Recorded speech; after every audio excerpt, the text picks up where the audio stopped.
Buenas tardes a todos. Agradezco la oportunidad a la Buenas Cámara de tardes. Comercio por compartir, sí, por compartir este espacio con ustedes. Mi nombre es Ives Guaitán. Yo soy director de reestructuraciones financieras de Reestructure. Somos una consultora de reestructuración financiera y empresarial, y básicamente hemos unido la visión financiera y legal de los socios de la firma. Yo voy a hacer una presentación referida justamente a la reestructuración y al final estoy disponible para las consultas que crean pertinentes. La siguiente, por favor, Angeline. Sí, lo primero que me gustaría hacer ahora es establecer qué cosa es una reestructuración, ¿no? Evidentemente, en el tema que nos interesa, la reestructuración es el resultado de una serie de modificaciones o de cambios a la manera como hacemos negocios, ¿no? Y esto involucra el tema logístico, personal, comercial, políticas de crédito, que se van a reflejar, además de las políticas de financiamiento, en un flujo de caja y en unas proyecciones financieras diferentes, ¿no? Esto requiere hacer de manera simultánea un conjunto de medidas que en situaciones como la de ahora permitan que la empresa pueda seguir existiendo y sea viable para luego favorecerse de la reactivación económica que paulatinamente se viene produciendo. Y además nos permite una reestructuración proteger los activos y el patrimonio tanto de la compañía como de los accionistas, ¿no? Es muy importante tomar acción antes de estar en una situación de morosidad generalizada y de tener problemas judiciales con los acreedores y además perder la condición de sujeto de crédito. La siguiente, por favor.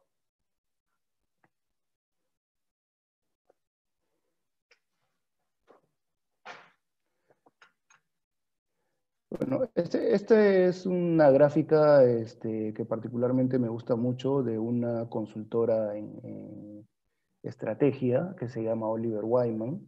Ellos diferencian en las barras naranjas que vemos, son las acciones que se toman a corto plazo para la sobrevivencia de la empresa, ¿no? En la coyuntura actual que vivimos, digamos que en los primeros meses de la pandemia, se ha producido una caída del capital de trabajo, hay que reducir el exceso de costos, hay que ser más eficientes, hay que reducir las horas de trabajo innecesarias y hay que optimizar el portafolio, los diferentes productos y servicios que nosotros ofrecemos. Pero para que una empresa sea sostenible a largo plazo, que es lo que al final de cuentas nos interesa, lo primero que hay que hacer es revisar la estrategia, es reorientar el negocio. En muchas empresas de servicios y de comercio tenemos que aceptar y entender que una parte de los ingresos va a venir de aquí en adelante de la venta digital. Ya no van a ser todos los ingresos de manera presencial y esto es algo que es un cambio sin retorno, digamos. Eh, y que probablemente la proporción de los ingresos generados por venta digital va a ser cada vez mayor. Evidentemente, uno no puede adaptarse en un mes ni en dos. Hay que optimizar el portafolio. Esto significa conocer bien al cliente. Hay empresas que no tienen muy analizado cuáles eran los hábitos de consumo y las preferencias de sus clientes. Eso también ha cambiado. En este momento, cada vez más personas prefieren evitar ir a restaurantes, tiendas, comercios en general por una medida de prudencia. Eso no quiere decir que no necesiten nuestros productos o nuestros servicios. Y tenemos que ser capaces de ver la manera de hacérselos llegar. Tenemos que buscar una eficiencia operativa de manera absolutamente fundamental, mejorar los procesos, realinear la organización. Aquí es muy importante reconvertir al personal, lejos de empezar a despedir a diestra y siniestra, porque ellos tienen el know-how del negocio y tienen una relación muy valiosa con los clientes. Y finalmente, para las empresas que puedan hacerlo, hay que buscar asociaciones, ¿no? Si yo estoy en una posición que me permite comprar una empresa competidora que está barata o por lo menos invertir en una parte del capital, es perfecto hacerlo, o si me puedo asociar con una o dos otras empresas y distribuimos el riesgo, ¿no?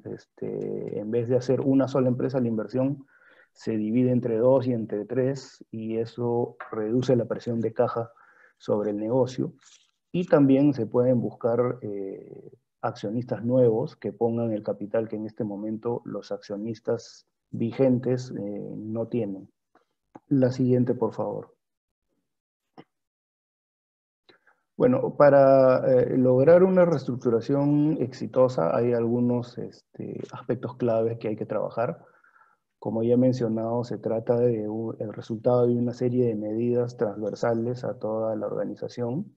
La prioridad es definir exactamente cuáles son los recursos económicos que tenemos, es decir, las proyecciones que teníamos hasta mediados de marzo, la verdad que no van a volver probablemente hasta el año 2022, en el mejor de los casos. Entonces lo que tenemos que hacer ahora es determinar exactamente qué nivel de recursos tenemos en caja, cuánto es lo que nuestros clientes realmente nos van a poder pagar.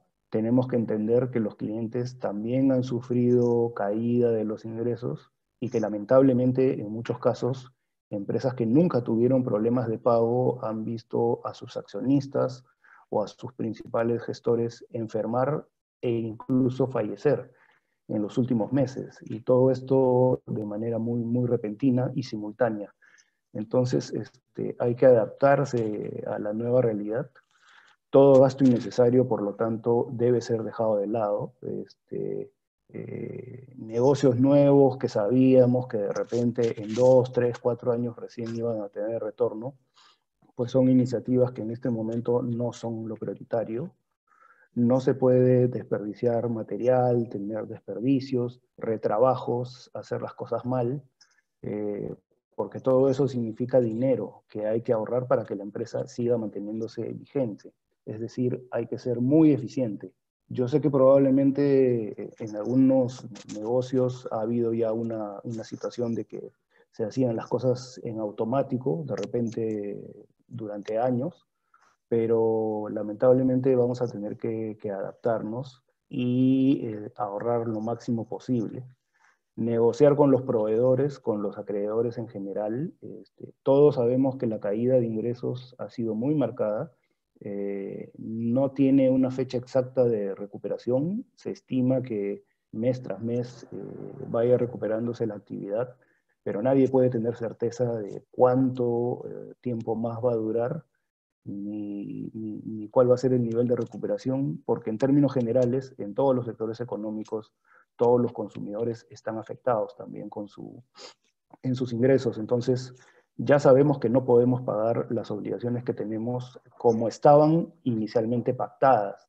Lo que tenemos que hacer es gestionar de manera tal de que vayamos haciendo pagos parciales, de que consigamos mayor plazo de pago y que así le permitamos a los proveedores también cumplir sus propias obligaciones, ¿no? O al personal. Si yo no le pago el personal, ellos no podrán pagar el colegio, el alquiler, y así sucesivamente, ¿no? La famosa cadena de pagos que no debemos perder de vista. Luego hay que aplanar, ¿no? Aligerar la estructura organizacional. En muchos casos hay un gerente de administración y finanzas, un jefe de administración y finanzas, un contador general, varios supervisores, y en este momento no se necesita una estructura con tantos niveles.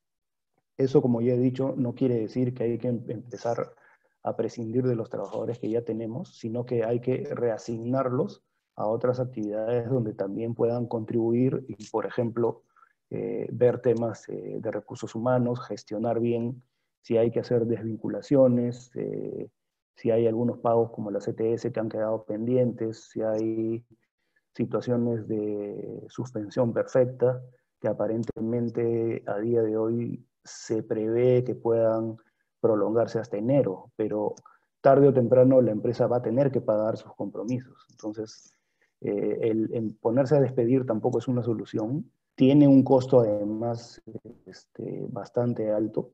Y fuera de lo económico, perdemos, como ya he dicho, el know-how del negocio. Del lado de los accionistas, este es el momento más adecuado para capitalizar esos resultados acumulados que a veces se quedan varios años en el patrimonio de la empresa. Y yo tengo experiencia de 13 años en bancos y para un banco un monto importante de resultados acumulados significa una cantidad de dinero que el accionista puede retirar en cualquier momento. Por eso, para los bancos y los acreedores en general, es muy distinto que el accionista decida capitalizar y que ese resultado acumulado pase a ser parte del capital social de la empresa. Es una señal de compromiso muy importante, independientemente de que no sea suficiente para cubrir todas las necesidades financieras de la empresa. Es una señal de compromiso, así como capitalizar también algún préstamo que haya dado algún accionista. Y eso le va a dar más confianza a los acreedores financieros, a los proveedores, de decir, bueno, aquí los accionistas también están poniendo su parte, yo los ayudo con más plazo y con nuevas líneas de crédito. Si los dos ponemos de nuestra parte, está muy bien, pero si los accionistas, lejos de capitalizar, retiran los resultados acumulados o reducen el capital, es una pésima señal para los acreedores financieros que hoy más que nunca tienen que otorgar plazos largos para cobrar, ¿no? También tenemos que ser capaces de determinar si tenemos algunas líneas de negocio y algunos activos relacionados, maquinaria, locales, diversos bienes que no hemos estado utilizando durante los últimos 6 meses y que sabemos que probablemente durante los próximos 6 meses o el próximo año no los vamos a utilizar, pues esos locales y esos bienes pueden alquilarse o pueden incluso venderse en un buen momento buscando algún precio adecuado.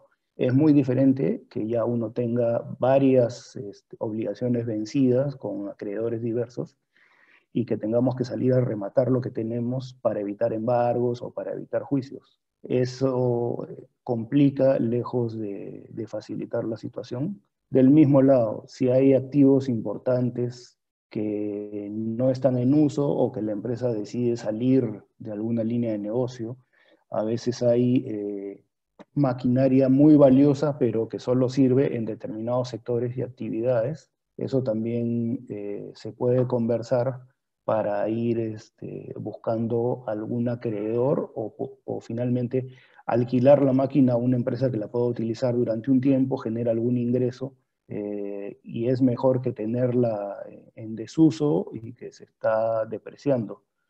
Y como ya he comentado, inversiones nuevas en este momento, salvo que no sea en temas de digitalización, ¿no? de business intelligence, de conocer a los clientes, realmente no es el mejor momento para hacerlas, salvo que la empresa tenga holgura de caja y que tenga además las suficientes líneas de crédito de mediano plazo para lograrlo.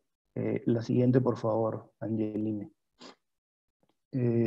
Yo les estoy poniendo acá un ejemplo de flujo de caja que es la manera como se tiene que trabajar. Primero estamos viendo acá el año 2020, este es un cliente que nosotros tenemos. Evidentemente no hay ninguna referencia al cliente y hay algunos números que se han cambiado, pero esto es una de las primeras cosas que nosotros hacemos. Establecer un diagnóstico de cuál es la situación, de dónde está la empresa. Todos sabemos que tenemos problemas, que tenemos menos ingresos y que probablemente no vamos a poder pagar todas nuestras obligaciones. Muy bien, pero lo que tenemos que saber es cuánto dinero nos falta o cuánto dinero nos sobra y cuándo es que se va a empezar a materializar el problema. En este caso, esta empresa, en el ritmo que va en noviembre, ya va a tener una situación deficitaria de caja que va a ser creciente, importante.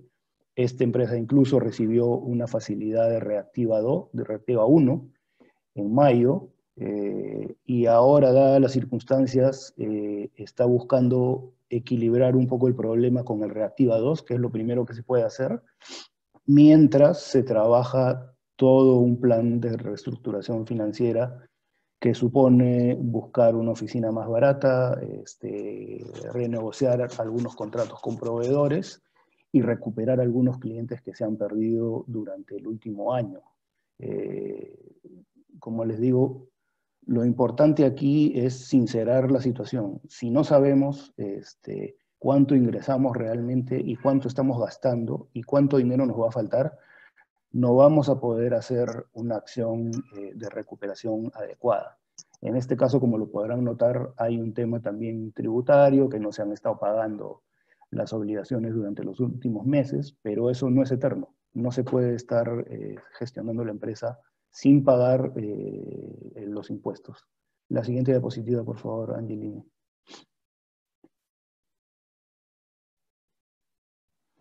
Esta es una proyección basada en el diagnóstico del año 2020 para el año 2021. Es bastante conservadora, que es otra de las características que tienen que tener este tipo de proyecciones. Yo no puedo ser muy optimista con los ingresos, así que en este caso lo que hemos optado es inicialmente por proyectar un nivel de ingresos permanente, al mismo nivel durante todos los meses del año, del año 2021. ¿Y esto por qué? Yo puedo pensar que la reactivación económica va a hacer que yo tenga 20 o 30% más de ingresos. Pero si en este momento no tengo la capacidad de financiar el capital de trabajo que necesito, va a ser un poco difícil que de la nada yo pueda crecer, porque tengo que contratar más personal, porque necesito más materiales, porque tengo que apurar las entregas, y no siempre lo voy a poder hacer en la situación en la que estoy, ¿no?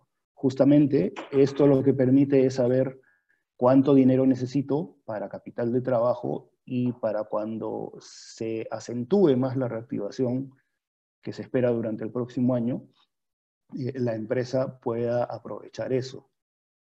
Para que tengan una referencia, el Banco Central de Reserva considera que este año la caída del Producto Bruto Interno va a ser casi de 13%, 12,7% para ser exactos, y el próximo año el crecimiento debería ser de 11,5%, que es un número muy importante. Con todo significa que no vamos a alcanzar, en el mejor de los casos, el nivel que teníamos hasta mediados de marzo de este año. Número uno. Y número dos, en empresas como estas que ustedes ven este nivel de déficit de caja, los cambios tienen que ser drásticos, ¿no? Y justamente con esta primera foto de dónde estamos, podemos ver a dónde queremos ir, qué plazo necesitamos y cómo lo vamos a hacer, ¿no? Que es algo que voy a explicar más adelante con un par de ejemplos de cómo los bancos evalúan las líneas de crédito que le dan a sus clientes. La siguiente, por favor, Angelina.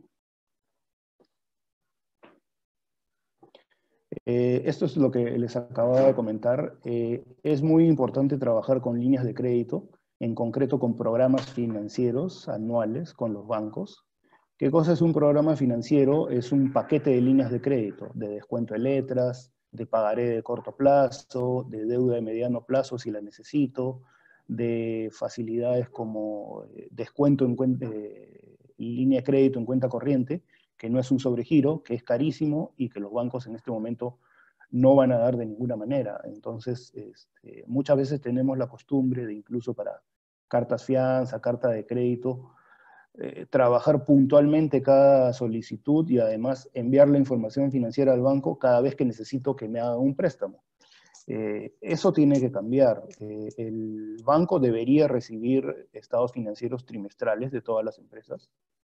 Yo no veo una sola razón para que esto no pueda ser posible de hacerse, independientemente del tamaño de la compañía, pero una empresa sobre todo de pequeña para más adelante, en función a los PDT y a la declaración de SUNAT, tranquilamente se puede hacer un estado financiero, digamos, balance general y pérdidas y ganancias, para ser más preciso, y agregar algunos comentarios que le dé al banco y al acreedor la tendencia por la cual va la compañía, con números ciertos, aprobados por la compañía, firmados por el contador de la compañía. No importa si el contador es in-house o si es un estudio contable que hace el trabajo, pero eso es muy importante tenerlo. En concreto, lo que muestro aquí es una línea para descuento de letras, ¿no? Supongamos que la empresa vende 1 millón de soles al año, y la mitad de esas ventas es a crédito, a 90 días. Pues bien, lo que necesita financiar la empresa es 500.000 soles, y como el plazo de pago es de 90 días, hay 4 trimestres en el año. Entonces, lo que el banco va a hacer es dividir las ventas a crédito totales, 500.000, entre los 4 periodos, los 4 trimestres al año, y la línea que se necesita es de 125.000 soles. Esto les va a ayudar a entender a ustedes también por qué a veces los bancos son tan insistentes en decirle a sus clientes, dime si tienes línea de crédito con otros bancos, qué tasa tienes, qué monto tienes, qué plazo es esa línea de crédito, porque a veces lo que hace la empresa es, en vez de dividir los 125.000 soles de línea de crédito, en este caso, en 2 bancos, va y pide a 3 o 4 bancos 125.000 soles a cada uno. Y eso, lamentablemente, ha demostrado con el tiempo que en situaciones como esta, en la que hay mucha necesidad de caja, puede ser mal utilizado e incrementa los riesgos de manera muy importante. Este es el análisis bastante sencillo que hace un banco respecto de cuál es el tamaño de la línea de crédito para descuento de letras, por ejemplo, que necesita un cliente. Ustedes pueden adaptarlo a sus negocios, ¿no? Si de sus ventas el 80% o el 30% son a crédito y les pagan a 60 días o a 120, pues es muy sencillo más o menos tener una idea de cuál es el nivel de línea de crédito que necesitan. Segundo, el capital de trabajo, ¿no? Esto está tomado de una empresa industrial en la que yo trabajaba hace algunos años. Tenía severos problemas de caja, entonces lo que necesitaba es una facilidad de capital de trabajo para poder rearrancar, ¿no? Volver a iniciar el trabajo sin que lo poco que ingresaba se lo llevaran los acreedores de muy corto plazo. Entonces, ¿qué actividades estaban envueltas ahí? La primera, la materia prima, que era fibra de algodón. La segunda, el personal, los obreros. Y la tercera, el consumo de energía eléctrica. Más o menos 180.000 soles mensuales.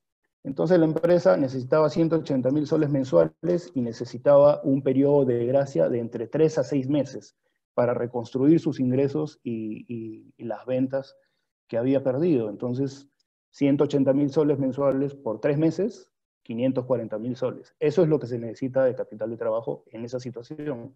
Si son 6 meses, pues 1.080.000. Entonces, esto es lo que los bancos quieren ver. Esto es lo que los acreedores van a analizar con mucho detalle y van a ser sumamente cautos y exigentes en determinar.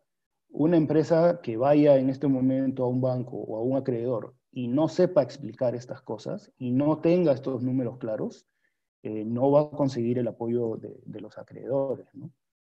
Hay recientemente algunos programas de garantía del gobierno para determinados tipos de crédito, de cuantías menores, digamos, pero eso no quiere decir que las entidades financieras de aquí para adelante no van a ser mucho más exigentes a la hora de evaluar los créditos y las líneas de crédito que dan, ¿no? He puesto descuento de letras y capital de trabajo porque son los dos más recurrentes que toda empresa, creo yo, necesita. Evidentemente, hay cálculos similares si yo soy un importador, si yo necesito cartas fianzas, y etcétera. Pero estos dos son ejemplos muy claros de cómo tiene que presentar una empresa en los niveles de línea de crédito que necesita para trabajar.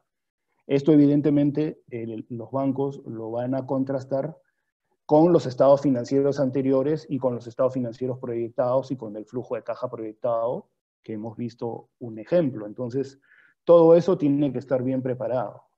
Ir en este momento a un banco y decirle, mira, ¿sabes qué? No te voy a poder pagar, dame una prórroga de 30 días, 60 días, para yo hacer una reestructuración. Pasa ese plazo y no tenemos esto claro. La verdad que la actitud, yo diría que con cierta lógica, del acreedor va a ser diferente. Y por eso las empresas necesitan alguien que los asesore y que los ayude en estas cosas, porque los accionistas y los gerentes están en estos momentos absorbidos totalmente por el día a día. A mí también me ha sucedido. Hay veces que uno sabe que tiene que hacer determinadas cosas, pero la cantidad de problemas y de incendios que hay que apagar a diario no permiten enfocarse en esto. La siguiente, por favor, Angelina. Bien, hecho esto, llegamos a las dos últimas etapas que tiene un proceso de reestructuración, ¿no? La primera es la negociación, que requiere, como ya hemos comentado, una proyección de ventas conservadora, diría yo, y un flujo de caja a 3 años como mínimo. En el ejemplo hemos visto los últimos 5 meses. La anterior, por favor, Angelina. Esa, gracias. En el ejemplo hemos visto los últimos 5 meses de este año, que es desde el momento en el cual nosotros estamos trabajando con esa empresa, el año 2021 y tenemos también el año 2022, pero digamos que para la charla no lo he presentado. Pero una proyección a 3 años lo que busca es que yo demuestre, yo sustente que el plazo que estoy pidiendo de 6 meses, solo de pago de intereses, de repente un primer año para ir pagando en cuotas mensuales, una cuota balloon al final para definirla en ese momento, tiene que estar sustentado en una proyección de ingresos y de gastos. Y eso, la única manera de verlo es en el flujo de caja. Eh, Tampoco recomiendo en este momento ser muy optimista.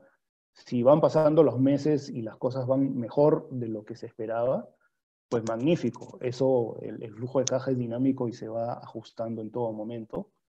Eh, Hay una nueva expectativa de recuperación económica, como ya he comentado, hacia el año 2021, que ojalá se vaya acentuando. Sin embargo, sabemos que la cuarta fase de la reactivación económica que ha empezado ayer no está completa. Todavía hay algunas actividades que probablemente hasta el próximo año no vayan a reiniciar actividades. Y eso quiere decir menos empleo, menos actividad económica.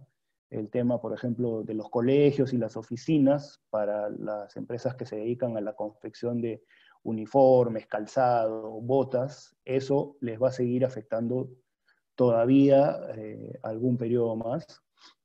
El plan de negocio, no solamente es el flujo de caja, sino el plan de negocio, es decir, yo tengo en este momento 10 clientes y el próximo año debo tener 12 y el 22 15, o de repente ahora tengo 20 clientes y determino que el 30% de ellos no son rentables, entonces lo que voy a hacer es reducir mi cartera de clientes, que esa es otra cosa que hay que ver ahora. No necesariamente tener muchos clientes quiere decir que la empresa va a tener mayores ingresos y que va a ser más rentable, ¿no? De repente a mediano plazo, 21, 22, 23, yo voy a reducir mi cartera de clientes, pero me voy a enfocar en aquellos que puedo marginar más, en mis actividades centrales, que son el core de mi negocio.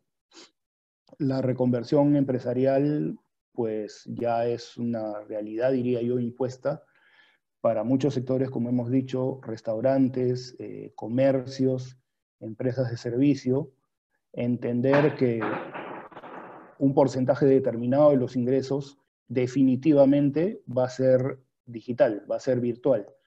Ya no voy a tener yo el mismo flujo de personas yendo a las tiendas, aunque sea para pasear, lo que solía suceder muchas veces en las empresas de ropa, por ejemplo, ¿no? Que a veces sábados, domingos, determinadas personas iban a pasear, a ver qué había y si algo les gustaba lo compraban. Bueno, ahora ya no van a ir.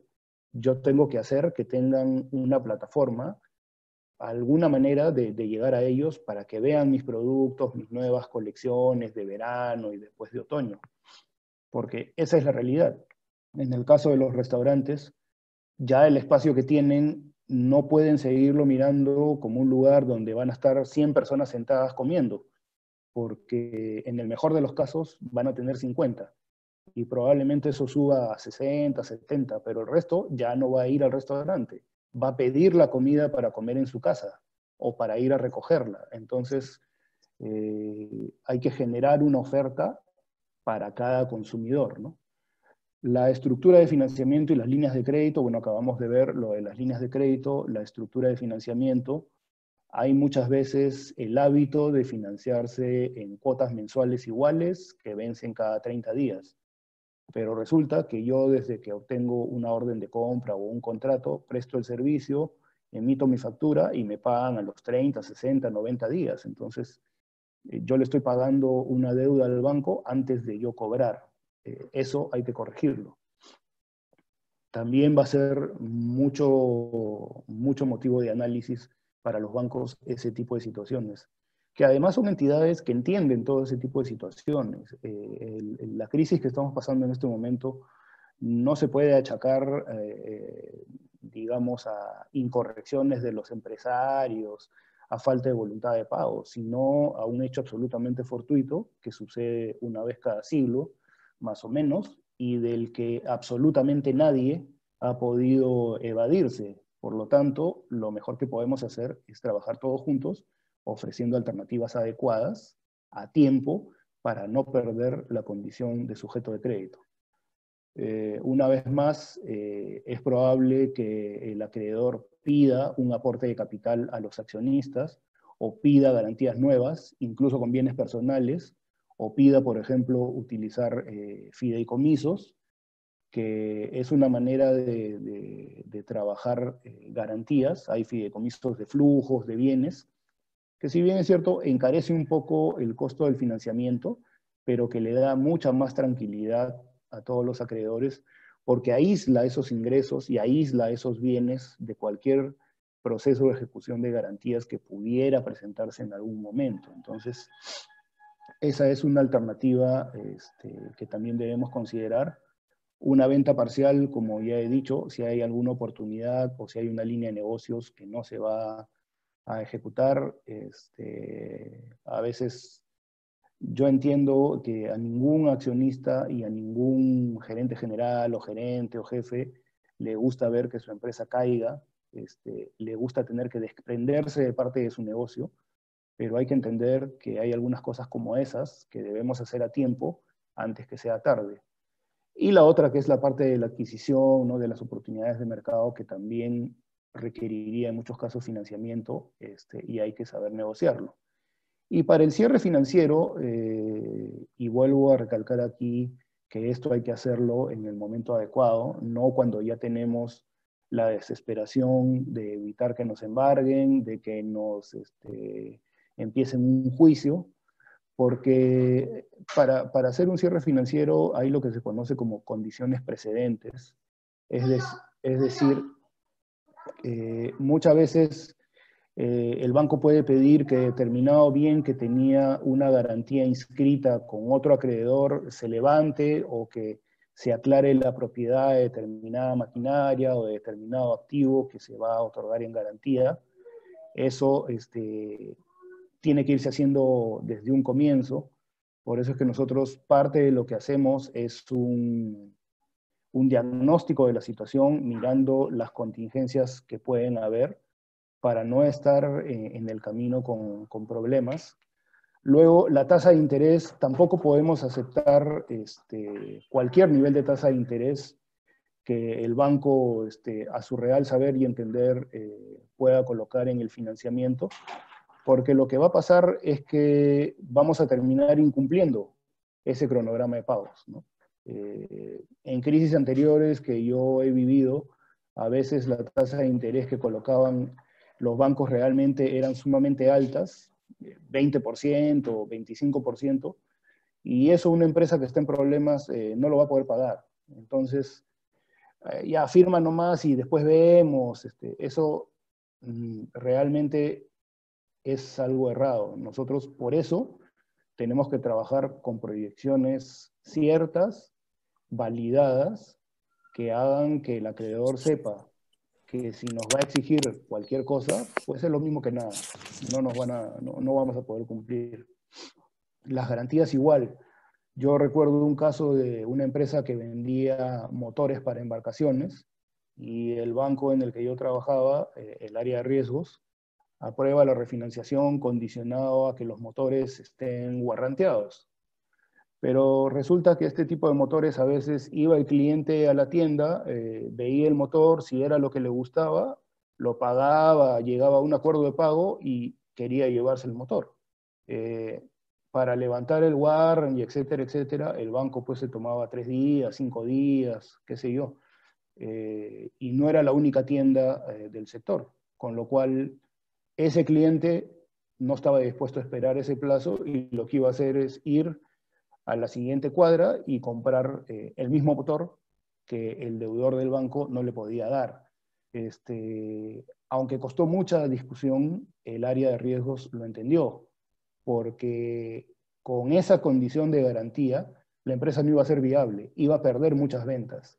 Y perder ventas significaba que cuando llegaba la cuota no iba a poder pagar y tampoco iba a poder cumplir con los covenants financieros que tenía la refinanciación, es decir, que de cada venta tenía que ir dejando un porcentaje en una cuenta de servicio de deuda para que cuando venza la cuota no haya ningún problema, pues eso no se iba a poder cumplir. Por eso es que muchas veces se necesitan personas con esa experiencia que puedan asesorar a los acreedores frente a los bancos y puedan hacerle ver que no se trata de querer asegurarse y tomar el control de todos los activos, de los bienes que tiene la empresa, y que no disponga de nada si es que yo no lo autorizo, y si es que yo no estoy enterado, y si es que yo no me aseguro al 1000% de que todo el dinero va a venir para mí. Eso puede terminar arruinando a empresas que, como digo, están en problemas, probablemente que nunca han tenido un incumplimiento de pago, pero que han visto de un día para otro prácticamente caer notablemente sus ingresos frente a obligaciones ya pactadas. Entonces, estas cosas, nuevamente, hay que saber gestionarlas y negociarlas con tiempo, de manera adecuada, porque si aceptamos las condiciones que pone cualquier acreedor solamente para evitar, como ya he dicho, un juicio o un embargo, tengan la plena seguridad de que no van a poder cumplir con los compromisos y ya para una segunda vez van a tener deteriorada la calificación crediticia y por ende menos acceso a crédito. La siguiente, por favor, Angelina. Bueno, para terminar esta presentación que yo les había preparado, las conclusiones, una vez más, lo más importante en este momento es la liquidez. Debemos determinar realmente qué liquidez tenemos en este momento, cuánto va a venir cada mes de lo que teníamos pactado cobrar de los clientes, a medida que ellos también van recuperando su actividad, qué nivel de línea de crédito o de capacidad de financiamiento tenemos con los bancos, y destinar los recursos a lo imprescindible, solamente a lo prioritario. Tenemos que saber readaptar la estructura de la organización a la situación actual, eliminar todas las actividades no rentables y tomar en cuenta también que el gobierno, como en muchos otros países del mundo, hace lo que mejor puede. Podríamos hablar del gobierno americano, del gobierno canadiense, que ha dado préstamos para el 75% de la planilla durante 3 meses, a pagarse en 3 años, sin intereses, en fin.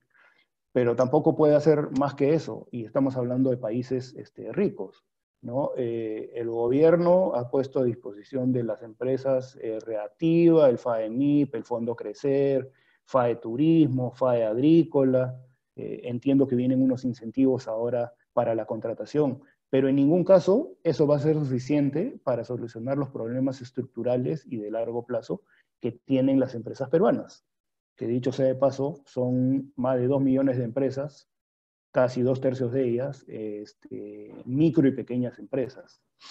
Entonces, lo que nosotros tenemos que hacer es utilizar todas esas alternativas que nos ha puesto a la mano el gobierno, el subsidio para la planilla, el fraccionamiento tributario, y reestructurar lo antes posible, antes de que la situación esté totalmente deteriorada, mantener a la empresa como sujeto de crédito y darle una mayor viabilidad de largo plazo. Y yo, Angeline, esa era la presentación. Creo que podemos, cualquier pregunta que tengan los participantes, estoy a disposición, ¿no?, para contestar. Claro, claro que sí. En este caso, vamos a dar espacio a la ronda de preguntas. Si de repente alguna persona quiere realizar alguna consulta, alguna pregunta, por favor, les comento que tienen opción a escribir en el chat las consultas de los puntos que de repente no han sido claros o de repente tienen alguna consulta adicional.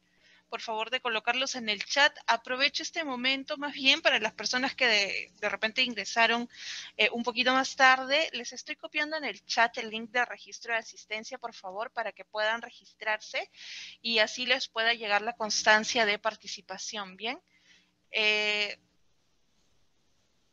Bien, por favor no olviden dejar sus preguntas para que así el señor Ives pueda empezar con absolver sus consultas.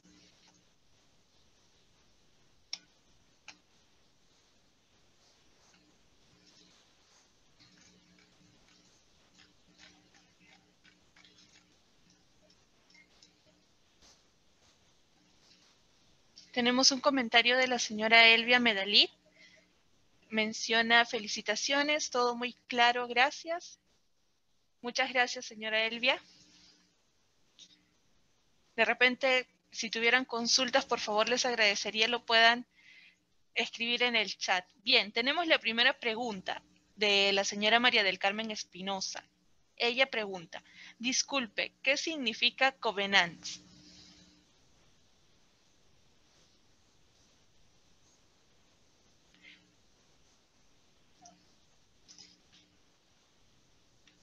Profesor, ¿no se le escucha?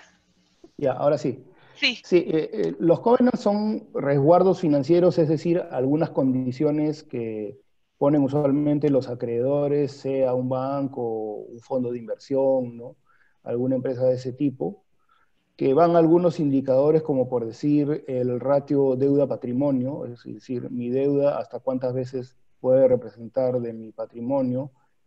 Otro puede ser el nivel de morosidad que yo puedo tener, 1%, 5%, 10%. Otro puede ser el nivel de liquidez de corto plazo que yo debo tener, puede ser 0,5, 1, dependiendo de con qué se compare, ¿no? Los márgenes que puedo tener y en fin. Hay diversos tipos de indicadores financieros que se ponen y que también a la hora que se hace una negociación es importante tener en cuenta, porque si yo estoy en un sector que tradicionalmente tiene un 10% de morosidad en promedio en el sector, y en este momento estamos en el 15%, si algún acreedor me va a exigir que mi ratio de morosidad no pase de 5% y yo lo acepto, me disparo los pies porque es algo que yo no voy a poder cumplir, ¿no? Entonces, por eso es importante analizar bien qué es lo que estamos en capacidad de cumplir, ¿no? Bien, tenemos una siguiente consulta. A ver. Es de Liliana Albines. Dice, buenas tardes. ¿El Reactiva Perú se considera en todos los rubros? Sí, el Reactiva Perú tiene algunas exclusiones para algunos sectores, digamos, relacionados con armas o con temas de ese tipo que no son los más comunes, pero en términos generales cualquier sector económico puede aplicar. Hay que hacer ahí una salvedad, por ejemplo, si una empresa del sector turismo tomó un reactiva o un préstamo de reactiva, ya no va a poder aplicar para el FAE Turismo. Lamentablemente la norma ha salido con esa restricción, ¿no? Ahora, el reactiva, como bien saben, más o menos el reactiva 1 es el equivalente a un mes de venta promedio del año 2019 y el reactiva 2 alcanza hasta 2 meses promedio de venta. El FAE Turismo más o menos llegaría el monto del préstamo hasta 750.000 soles, ¿no? Entonces, lo que una empresa tiene que ver, si es que no ha tomado reactiva todavía y, por ejemplo, está en el sector turismo o en algún otro, cuál es el que más le conviene. También hay que tomar en cuenta que si más adelante una empresa que tiene un préstamo de reactiva se ve en la necesidad, por ejemplo, de acogerse al programa acelerado de reestructuración concursal del Indecopi, tendría que precancelar su préstamo de reactiva. Reactiva no va a ser reconocido como una de las acreencias que puedan entrar a ese tipo de procedimientos. Evidentemente, reactiva es una facilidad bastante barata realmente, tiene un plazo de pago un poco más largo que el que tenían los pagarés o los financiamientos regulares, pero hay que definir bien una estrategia de qué es lo que necesitamos hacer, ¿no? Ahora, el Reactiva va a estar vigente hasta este mes. Reactiva tiene dos etapas. La primera que salió en abril, que es a lo que le llamaron Reactiva 1, que es aquella en la cual se otorgaba en promedio un mes de ventas del año 2019. Y luego salió una ampliación que se conoce como Reactiva 2, que alcanza hasta 2 meses más de ventas del año 2019. Bien, la siguiente pregunta es del señor Freddy Porras. Dice, ¿qué Uh-huh. también es el factoring para financiamiento para tener liquidez?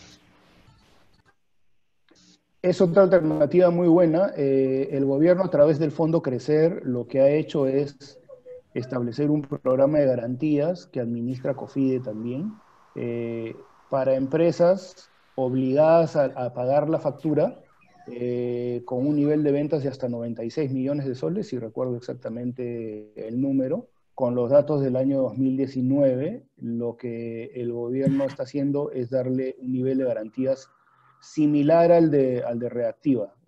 Tendría que confirmar exactamente los porcentajes. Esa normativa también suponía que las empresas de factoring reciban financiamiento para acelerar los desembolsos a sus clientes. Lamentablemente esta segunda parte todavía no está reglamentada y por ende no está vigente, pero es otra alternativa que se tiene. Si la empresa a la cual yo le he vendido tiene un buen historial de crédito y la empresa de factoring lo evalúa, puede tomar ese riesgo y yo tengo otra alternativa para conseguir liquidez. Bien, la siguiente pregunta es del señor Daniel. Dice, muy buena exposición, doctor. Mi pregunta va relacionada a las empresas nuevas con 2 años de creada, pero con directivos con mucha experiencia en el negocio. ¿Cómo hacen para pedir préstamos de inversión a los bancos? Bueno, si es un préstamo de inversión, lo que hay que desarrollar es un modelo financiero indicando de qué se trata el proyecto, cuál es el negocio, cuáles van a ser las fuentes de ingresos, los gastos esperados, el nivel de rentabilidad y estimar ahí cuál es el financiamiento que se necesita y cómo se va a pagar, ¿no? Eso es algo que todos los acreedores siguen viendo con interés. Hay muchas iniciativas en este momento en el sector de servicios financieros, en el sector de salud, el turismo, por lo que yo he podido conversar con algunas personas cercanas.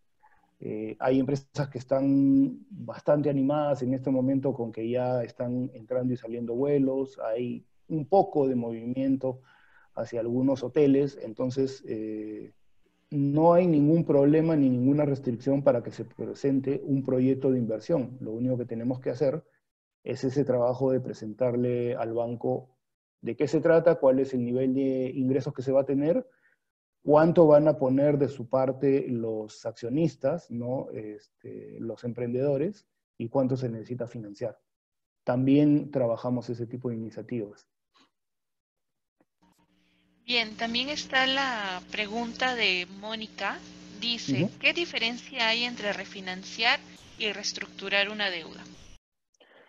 A ver, desde el punto de vista técnico, para la Superintendencia de Banca y Seguros, cualquier modificación de los plazos originalmente pactados en un financiamiento es una refinanciación y debería suponer deteriorar la calificación crediticia del cliente que la solicita. En concreto, si a mí me dieron un préstamo para pagarlo en 6 cuotas mensuales iguales y yo pido una extensión de 3 meses más porque no tengo el dinero para pagar, eso debería ser una refinanciación y eso debería suponer reclasificar al cliente.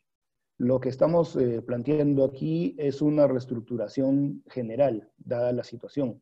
Yo puedo tener obligaciones por descuento de letras, puedo tener préstamos de capital de trabajo, préstamos de mediano plazo, que es mejor que yo los junte en este momento en una obligación de mediano plazo y establezca unas líneas de crédito que me permitan seguir trabajando el día a día. Eso es una reestructuración. no necesariamente, y es mejor que las obligaciones no estén vencidas. Con eso yo puedo evitar que me reclasifiquen a deficiente o algo peor. Evidentemente voy a tener que ofrecer mejores o más garantías de las que ya tengo dadas, pero lo que logro con eso es quitarme de encima la presión de caja que muchas empresas tienen en este momento y además obtener el plazo necesario para ir recuperando ingresos y pagar sus obligaciones, ¿no? Y de repente, si tenemos el personal en suspensión perfecta, si no pagamos la CTS de mayo, empezar a cumplir esas obligaciones. Si se le bajó la remuneración a los colaboradores 20%, 30% o incluso a la mitad, como han sido algunos casos, pues eso se va recuperando. Entonces, para eso se necesita tiempo. Por eso, lo mejor que se puede hacer es reestructurar. Y eso último que he mencionado con los trabajadores y demás, tiene que estar reflejado en el flujo de caja proyectado, para que el acreedor lo vea. ¿Por qué pido plazo y qué cosa voy a hacer con el dinero que me van a dar, ¿no? Bien, tenemos la siguiente pregunta del señor Eduardo. Dice, si tengo exceso del préstamo reactiva, ¿puedo colocarlo en un fondo mutuo? Yo a ver, el préstamo reactiva se debe utilizar para pago de planilla y para pago de proveedores. Yo me dedicaría a consumir ese dinero totalmente. Si a mí me queda reactiva para 2 o 3 meses, pues debo seguirlo utilizando. Hay algunas empresas, y estamos viendo eso también, que han tomado préstamo de reactiva, han utilizado la mitad del dinero y después se han puesto a pagar la planilla y los proveedores con los ingresos regulares. Y eso es un error. Reactiva se ha dado en condiciones bastante blandas, con una tasa de interés muy baja, justamente para solucionar o mitigar el tema de la planilla y de los proveedores, para tratar de evitar que se rompa la cadena de pagos. Entonces, ese dinero debemos dedicarlo a eso. Cualquier otra actividad, pues que se financie con las actividades regulares de la empresa. Además, si yo voy a pedir otro financiamiento al banco, lo primero que me van a preguntar es, ¿para qué me pediste reactiva? Si lo vas a poner en un depósito a plazo o si no lo estás usando para lo que tenías que usarlo. Yo lo primero que haría es utilizar reactiva hasta que se acabe. Bien, la siguiente pregunta es de Hugo y dice, ¿qué es Reactiva 2? Como comentaba, Reactiva 2 es la segunda etapa del programa Reactiva 1, que fue otorgado por el gobierno en abril. Básicamente son fondos que provienen del Banco Central de Reserva con la garantía del Ministerio de Economía y Finanzas, hasta determinados porcentajes y por determinado monto. Reactiva 2, esta segunda etapa, va a estar vigente hasta el 31 de este mes. Que yo recuerde, quedan todavía más de 4.000 millones de soles por colocar, con lo cual tenemos la oportunidad ahí. Bien, tenemos otra consulta de un usuario y menciona sobre si se puede acogerse al Reactiva 2 en estos momentos. Sí, como he comentado, el programa está vigente todavía durante este mes. Tiene que presentar la solicitud al banco. Si tomaron el Reactiva 1, yo sugiero hacerlo con el mismo banco, o la misma caja rural, o la misma caja municipal. Y si no lo han tomado, yo sugiero hacerlo con el banco con el que tengan mayor interacción. A veces no por crédito, sino por el pago de planillas o cosas de ese tipo. La entidad que los conozca más con esa. Tenemos otra pregunta de la señorita Judith. Dice, Uh-huh.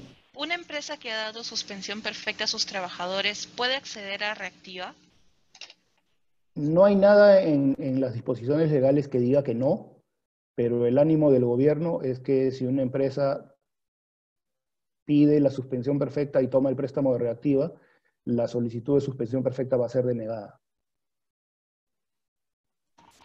Bien, también está la pregunta de Antonella Alba. Dice, Si una empresa EIRL no tiene historial crediticio, ya que es una empresa nueva, ¿cómo puede plantear para que otorguen un préstamo?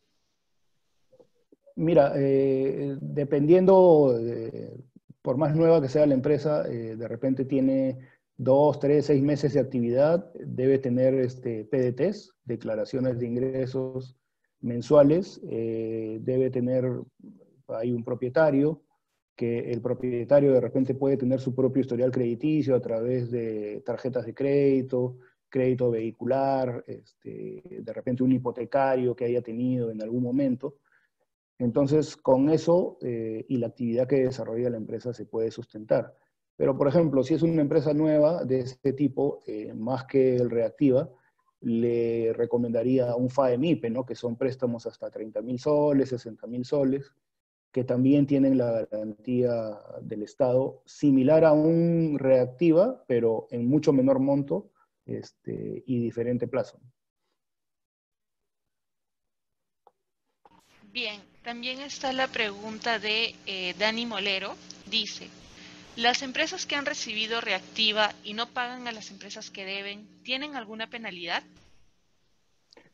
Eh, no exactamente una penalidad, pero como ya he dicho, el préstamo de Reactiva tiene dos usos, planilla y proveedores. No se puede utilizar para comprar otra empresa, no se puede utilizar para temas personales, no se puede utilizar para pagar impuestos, ni tampoco para hacer alguna actividad especulativa, ¿no? Planilla y proveedores. Ahora bien, pasado el tiempo, si yo recibí el préstamo en mayo, tengo que empezar a repagarlo en junio del próximo año. Cofidis se va a encargar de hacer una revisión, un seguimiento, y si la empresa no paga, la verdad que tendrá problemas para obtener otros créditos, ¿no? Ese es el inconveniente, que si una empresa mal utiliza los fondos de Reactiva, realmente está quemando, está anulando su capacidad de ser sujeto de crédito en el futuro. Bien, y también tenemos la pregunta de Jorge Guaitara. Dice, si una empresa recién está facturando hace 2 meses, ¿puede solicitar crédito reactiva? No, porque la condición de Reactiva es eh, las ventas, las declaraciones de impuestos que se han hecho durante el año 2019, no durante este año. Pero si la empresa, como decía hace un momento, tiene pocos meses trabajando, podría intentar buscar un crédito FAEMIPE, que es para micro y pequeñas empresas, que puede sustentar, como decía, con los PDTs que haya podido tener los meses que tenga actividad y con el historial crediticio del propietario. También menciona, ¿y una botica que paga RUS puede solicitar reactiva? De nuevo, si la botica ha estado funcionando durante el año 2019, sí, pero si la botica o cualquier negocio se ha originado recientemente, no. Lo que tiene que hacer es buscar otra alternativa de financiamiento como FAEMIPE. Bien, tenemos la pregunta del usuario Algi Business. Dice, Uh -huh. por favor, ¿puede dar la normativa sobre factoring? Los bancos apoyan a sus clientes y por consiguiente ayuda, pero los intereses que cobran es determinante. Sí, yo sé que los bancos cobran intereses altos en muchos casos, pero son esos mismos bancos los que están colocando los préstamos de Reactiva al 1, 2 o 3%, que es algo que en el Perú nunca se ha visto para empresas medianas y pequeñas, ¿no? Yo lamentablemente en este momento no recuerdo el número de la normativa para factoring, pero a través de Angeline la puedo hacer llegar. Ahora, esa es una normativa no para los bancos, sino para las empresas de factoring, ¿no? Hay que hacer esa diferenciación. Bien, y tenemos la última pregunta del usuario COVID. Dice, ¿Qué pasa si el dinero de Reactiva se usa para otros fines que no sea la planilla y proveedores? Bueno, cuando se recibe o cuando se hace la solicitud para el préstamo de Reactiva, se firma una declaración jurada de que toda la información que se está suministrando es fidedigna, se firma un compromiso de no repartir dividendos a los accionistas mientras el crédito esté vigente y se acepta que si en algún momento se descubre que la empresa utilizó esos fondos para otra cosa, el crédito se acelera, es decir, COFIDE le va a poder exigir a esa empresa que pague el íntegro del préstamo de Reactiva por anticipado y se anula la garantía. Además de lo que eso podemos imaginar que puede suponer para el historial crediticio de la empresa, ¿no? Si yo obtuve crédito Reactiva a través del BCP, del BBVA o del Scotiabank o de la Caja Cusco, que es con la que siempre trabajo, y una de esas entidades recibe ese tipo de información de COFIDE, va a ser muy difícil que vuelvan a creer en mí, ¿no? Entonces, lo que yo sugiero es hacer con Reactiva lo único que se debe hacer, pagar planillas y proveedores. Bien, profesor, acaban de entrar dos consultas más. Una es de No hay Luis problema. Martínez Pino. Uh -huh. Dice, ¿una empresa recién constituida puede acceder a FAER MIPE? No sabría decirte exactamente si es que la empresa se ha constituido, digamos que en octubre, porque no tiene ninguna actividad, pero se podría mirar alguna alternativa que pueda haber. De nuevo, ahí hay que ver cuál es el historial crediticio del propietario y luego qué es lo que necesita la empresa. Y tercero, si hay alguna garantía que se puede otorgar para que el acreedor se sienta tranquilo, ¿no? Ya que es una empresa nueva totalmente, que no tiene actividad, pues nadie puede saber si realmente le va a ir bien o mal, ¿no? Entonces, las facilidades crediticias, de repente hay que explicarlas. Puede ser, requieren comprar alguna maquinaria, alquilar algún local, cosas de ese tipo, pero hay que justificarlo bien. Bien, y entró la consulta de Dora Espinosa, dice, si la empresa fue aceptada en suspensión perfecta, ¿puede pedir crédito Reactiva que serviría para pagar a proveedores, ya que se cumple con pagar a los trabajadores? Ya, no sé si estoy entendiendo bien la pregunta, pero si una empresa está en suspensión perfecta, no está pagando a los trabajadores. Justamente la suspensión perfecta es para no pagar a los trabajadores. La naturaleza de Reactiva es que se paguen a planilla y proveedores. Como dije hace un momento, el ánimo del gobierno es que si una empresa recibe el préstamo Reactiva, su solicitud de suspensión perfecta va a ser rechazada. Vamos ahora a la situación inversa. El banco, cuando reciba la solicitud de la empresa, y COFIDE, a su vez, que es el que hace un filtro, van a enterarse de que la empresa está en suspensión perfecta. Entonces, no estaría muy seguro de que esa solicitud de Reactiva va a ser atendida. No hay nada en la norma que lo diga de esa forma, pero lo que ha venido sucediendo es lo que les comento. Bien, tenemos la consulta de Steven Hernández. Dice, si no paga la empresa, ¿los responsables son los accionistas? En el caso de Reactiva. Sí. Y también tenemos la consulta de Antonella Alba. Dice, si en caso la empresa prepagó un préstamo y accedió al Reactiva Perú, y a la vez la empresa también ha tenido ingresos por parte de los clientes, ¿qué implicancias hay en ese caso? No hay ningún problema con eso. Lo que la normativa indica es que si uno toma Reactiva, no puede prepagar otra obligación que tenga tomada con anterioridad hasta que cancele el Reactiva. En todo caso, tendría que prepagar el Reactiva. Pero esto último no conviene hacerlo porque Reactiva es el financiamiento más barato de todos, ¿no? Pero si la empresa prepagó antes de tomar el Reactiva, no hay ningún problema, no pasa nada. Bien, en ese caso ya han sido todas las consultas que hemos recibido Ujú, por parte de los asociados.